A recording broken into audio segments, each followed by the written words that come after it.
আব্বা গো তুমি একটা বছর তুমি কষ্ট করো আর তোমার বিদেশ থাকবার দিতাম না। আমি 1 বছর পরে চাকরি লিয়ে পারে তোমার কোনো কষ্ট কোনো কাম করবার দিতাম না। আমার সময় রাখতো আমি বাচ্চা থেকে গেলাম, আমার সন্তান নিজে না থাকে আমি বাচ্চা থেকে গেলাম। একটা হাত ভেঙে দিত, 2টা হাত ভেঙে দিত, খালি মুক্ত আমার সাথে কথা বললে আমার আব্বা ডাক দিত, আমি আব্বা ডাকটা শুনতাম।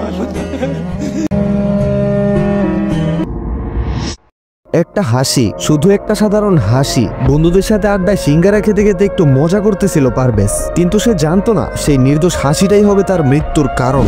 বিশ্ববিদ্যালয়ের ছাত্র পারভেজ বন্ধুদের সাথে আড্ডায় হাসতেছিল, হঠাৎ পাশ দিয়ে যায় 2টা মেয়ে। তারা ভাবে ছেলেটা নিশ্চয়ই আমাদের দেখেই হাসতেছে, নিশ্চয়ই বাজে কিছু বলতেছে।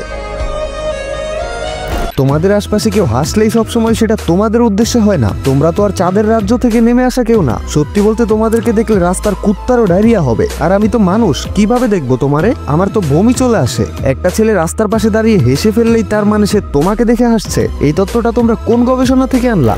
মেয়ে 2টাই নেগেটিভ চিন্তা নিয়ে খবর দেয় তাদের বয়ফ্রেন্ডকে। তাদের বয়ফ্রেন্ড আসে, ঠিক আছে আসছে, তবে তোমরা আগে একটু যাচাই করো না। তা না করে তারা পারভেজের সাথে ঝামেলা শুরু করে দিছে। পারভেজ মেয়েগুলোকে বুঝায়, আমি আপনাদের দেখে হাসিনি, আমি এমনি ফ্রেন্ডদের সাথে মজা করছিলাম অন্য বিষয় নিয়ে, আপনারা আমাকে ভুল বুঝছেন। বাট মেয়ে 2টা মানতে রাজি না। তখন বাধ্য হয়ে নির্দোষ হওয়া সত্ত্বেও পারভেজ সরি বলে, ক্ষমা চায়, মাথা নিচু করে, নিজের ইগোকে মাটি চাপা দেয়। তবুও তৃপ্তি পায়নি বয়ফ্রেন্ড নামক প্রটেক্টররা। নিয়ে এলো আরো কিছু ছেলে, তাদের চোখে আগুন, হাতে ছিল অস্ত্র।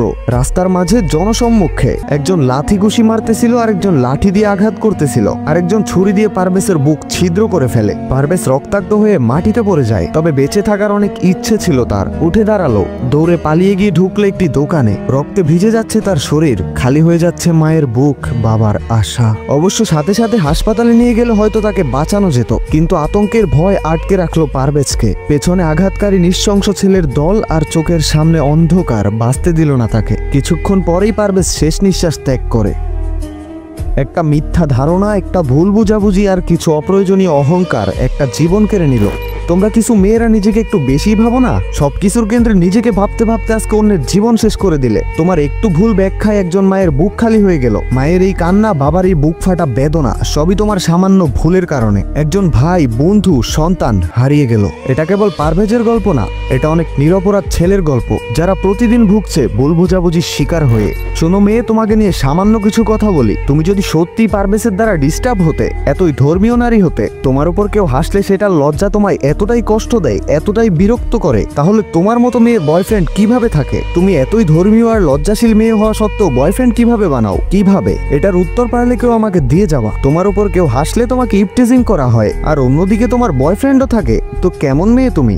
আজ পারভেজ, কাল কে হবে ভেবে দেখো। একটা ভুল ধারণা একটা জীবন ধ্বংস। শুধু একটা জীবন নয়, একটা বাবার হাতে ধীরে ধীরে গড়ে তোলা স্বপ্ন, একটা মায়ের যত্নে বেড়ে ওঠা আশা নিমিষেই শেষ হয়ে গেল। কিভাবে মেনে নিবে তার বাবা মা? ওনার ছেলে আর মা বলে ডাকবে না, ওনার ছেলে আর আব্বা বলে ডাকবে না। একটা হাত ভেঙে দিত, 2টা হাত ভেঙে দিত, খালি মুক্ত আমার সাথে কথা বললে আমার আব্বা ডাক দিত, আমি আব্বা ডাকটা শুনতাম। আপনারা প্রতিবাদ করেন, দেশের জনগণ গরম হন, সরকার প্রশাসন এদের কঠোর বিচার করতে বাধ্য। বেশি কিছু না পারলেও তথ্য ছড়িয়ে দিন, শেয়ার করেন, কমেন্টস করেন। Justice for Parvez. তো আজকের ভিডিও এখানেই থাক। আজকে আর বেশি কিছু বলবো না, মনটা তেমন ভালো নেই। পারলে একটা সাবস্ক্রাইব করে পাশে থাকো। তো আজকের জন্য টাটা, ভেরি সুন আবারও ব্যাক করতেছি তোমাদের মাঝে নতুন কোনো ভিডিও নিয়ে। ততক্ষণ পর্যন্ত চিল থাকো তোমরা।